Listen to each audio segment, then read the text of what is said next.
I'm going to aspirate 2 milliliters of 35% isopropyl alcohol. I'm just slowly pulling up a syringe device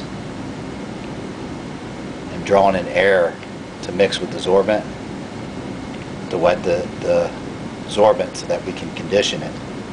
That'll allow it to mix with aqueous solutions because the reverse phase sorbent is hydrophobic. So I get this nice little slurry. Just wait about 10 seconds is all you need, and I'm going to dispense it out. And I'm going to aspirate water and do the same thing, doing it a little bit slow. Pulling up the syringe kind of slow because, again, the sorbent is hydrophobic. So I'm just going to pull up about 2 milliliters of water and just slowly bring in a little bit of air to wet the sorbent. It kind of creates these large bubbles. Just wait a few seconds. This allows the sorbent to become wetted. I'm just going to dispense it. Now I'm going to aspirate this Koolaid solution. It's grape Koolaid. It contains 2 dyes, a red dye and a blue dye. I'm just going to do the same procedure. I'm going to aspirate this in. Slowly aspirate it. I'm just going to aspirate air. It creates these air bubbles that mix with the solution. Creates a perturbation of the solution. Now I'm going to let this equilibrate. It works best if you let it equilibrate for about 20 to 30 seconds. So I'm going to let it stand there. Now when I dispense this, I'll probably elute a little bit of the red dye, which is more polar and more water soluble. So I'm going to actually re-aspirate that solution and mix it again to try to make sure I get all the red dye extracted out. So what we're going to try to do is extract all the color out of that grape Koolaid. So now when I'm dispensing, almost all the color is out. There's just a slight pink color, just from a little bit of red that's coming out. I'm going to actually just re-aspirate the solution.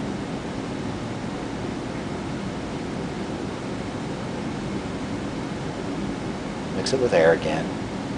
Wait about 10-15 seconds. Equilibrate, and I'm going to dispense.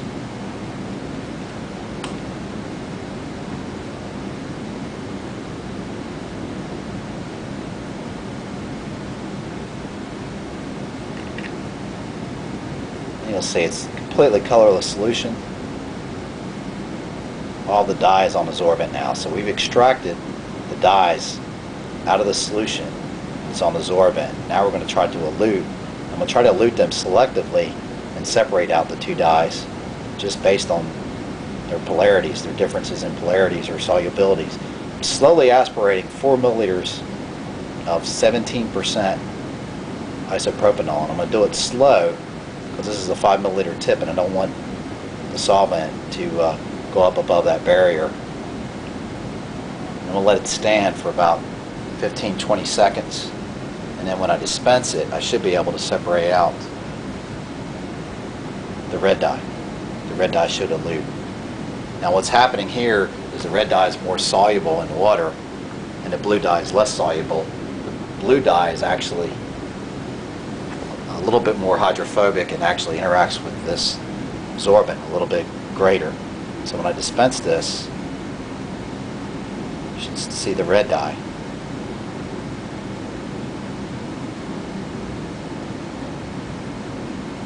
And you'll see on the sorbent's turning a blue color because the dye is absorbing to the styrene divinyl benzene reverse phase sorbent.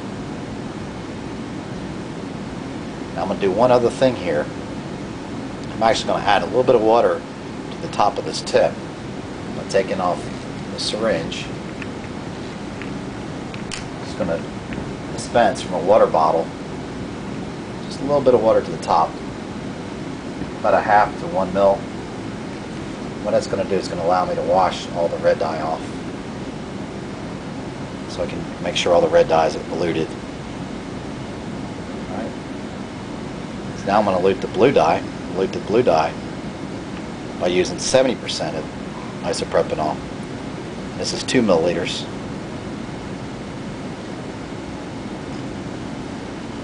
drawing in air. I'm going to wait about 10-15 seconds and then dispense, and I should have the two dyes separated.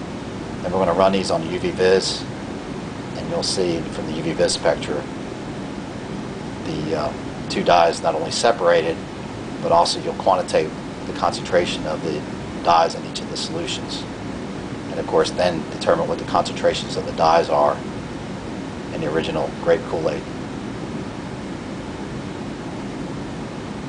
And now you have the blue dye.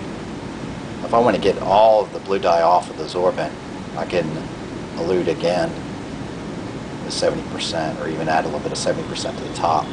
But about 95% of the dye is already removed. You pretty much have, you're back to a white sorbent again.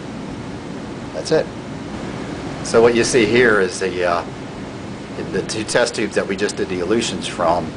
The bottle above them is the grape Kool-Aid, the original starting solution that contained both the red and the blue dye.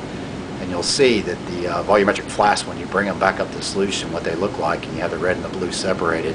And notice how the red dye looks much like that red Gatorade. Well, that red Gatorade contains the red 40 dye that's present in the grape Kool-Aid. And notice that the blue color looks just like that blue Gatorade bottle. Likewise, it's what's called blue 1 is the dye that's present in that solution.